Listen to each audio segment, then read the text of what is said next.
ఆంధ్రప్రదేశ్లోని అత్తిలి గ్రామంలో త్రినాథ్ అనే యువకుడు ఉండేవాడు. చిన్నప్పటి నుంచే అతనికి దేవాలయాలంటే ఎంతో భక్తి. ప్రతి ఉదయం ఇంటి దగ్గర ఉన్న శివాలయానికి వెళ్లి దీపం వెలిగించేవాడు. కాని అతని మనసులో ఒక కోరిక మాత్రం ఎన్నో సంవత్సరాలుగా దాగి ఉండేది. ఒక్కసారి అయినా చార్ధామ్ యాత్ర చేయాలి. ఒక రాత్రి అతనికి విచిత్రమైన కల వచ్చింది.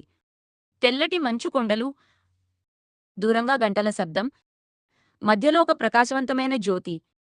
ఆ వెలుతురులో నుంచి ఒక గంభీరమైన స్వరం వినిపించింది. హిమాలయాలకు రా. అర్జున్ ఒక్కసారిగా లేచిపోయాడు. యాత్రకు సిద్ధం. మరుసటి రోజు అర్జున్ తన తల్లిదండ్రులకు చార్ధామ్ యాత్ర గురించి చెప్పాడు. మొదట వాళ్ళు భయపడ్డారు. అక్కడ చాలా చలి ఉంటుంది బాబూ అని అమ్మ చెప్పింది. కాని అర్జున్ కళ్లలోని భక్తిని చూసి చివరకు ఒప్పుకున్నారు. అమ్మ తన చేతులతో ఒక చిన్న రుద్రాక్షమాల ఇచ్చింది. ఇది నీకు రక్షణగా ఉంటుంది. అర్జున్ నమస్కారం చేసి ప్రయాణానికి సిద్ధమయ్యాడు.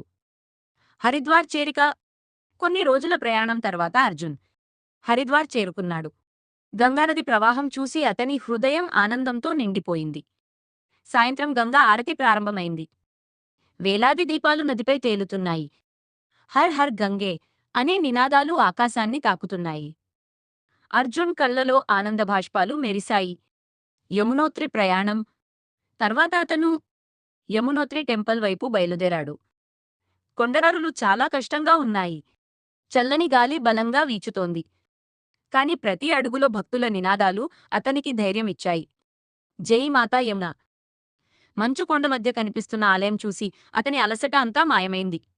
సూర్యకుండ మహిమ.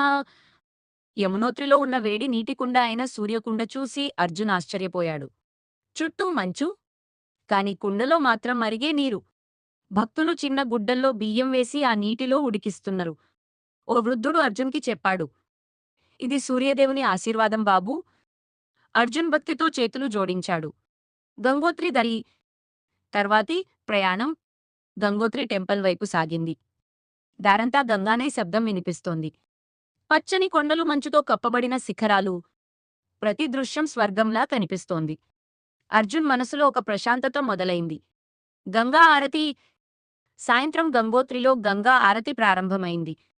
పూజారులు పెద్ద దీపాలతో గంగమ్మకు హారతిస్తున్నారు. ఆ క్షణం అర్జున్ తన జీవితంలో ఎప్పటికీ మర్చిపోలేడు. ఒక సాధువు అతనితో అన్నాడు, గంగమ్మ పాపాలను కడిగేస్తుంది, కాని నిజమైన భక్తి మనసును పవిత్రం చేస్తుంది. అర్జున్ నిశ్శబ్దంగా గంగానదిని చూస్తూ నిలబడ్డాడు. కేదార్నాథ్ పిలుపు. ఇప్పుడు అతని ముందున్నది అత్యంత కఠినమైన యాత్ర. కేదార్నాథ్ టెంపుల్. మంచు దారులు, ఆక్సిజన్ తక్కువ, చలి ఎక్కువ. చాలామంది భక్తులు అలసిపోయి కూర్చుంటున్నారు. కాని అర్జున్ మాత్రం హరహర మహాదేవ్ అంటూ ముందుకు సాగాడు. మంచు తుఫాను. ప్రయాణం మధ్యలో ఒక్కసారిగా మంచు తుఫాను మొదలైంది. గాలి చాలా వేగంగా వీచుతోంది. అర్జున్ దారి తప్పిపోయాడు. ఆ సమయంలో దూరంగా ఒక చిన్న దీపం కనిపించింది. అది ఒక సాధువు గుడిసె. సాధువు అతన్ని లోపలికి తీసుకెళ్లి అన్నాడు, శివుడు నిన్ను కాపాడుతున్నాడు బాబూ. ఆ మాటలు విన్న అర్జున్ కళ్ళలో నీళ్లు వచ్చాయి. కేదార్నాథ్ దర్శనం. మరుసటి ఉదయం మంచు కొండల మధ్యలో కేదార్నాథ్ టెంపుల్ దర్శనిచ్చింది. ఆ దృశ్యం చూసి అర్జున్ మోకాళ్ళపై కూర్చున్నాడు.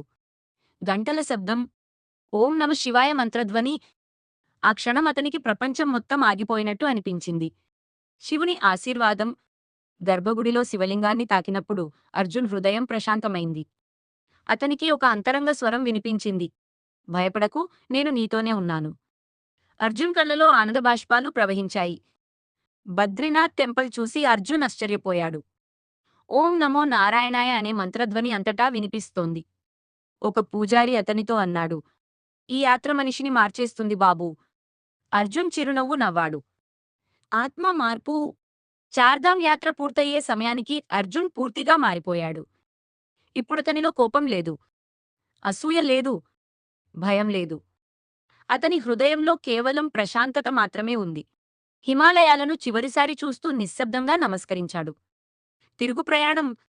గ్రామానికి తిరిగి వచ్చిన తర్వాత అర్జున్ జీవితం మారిపోయింది. ప్రతిరోజూ ఉదయం దేవాలయానికి వెళ్లి దీపం వెలిగించేవాడు. గ్రామంలోని పిల్లలకు భక్తి, మంచితనం గురించి చెప్పడం మొదలుపెట్టాడు.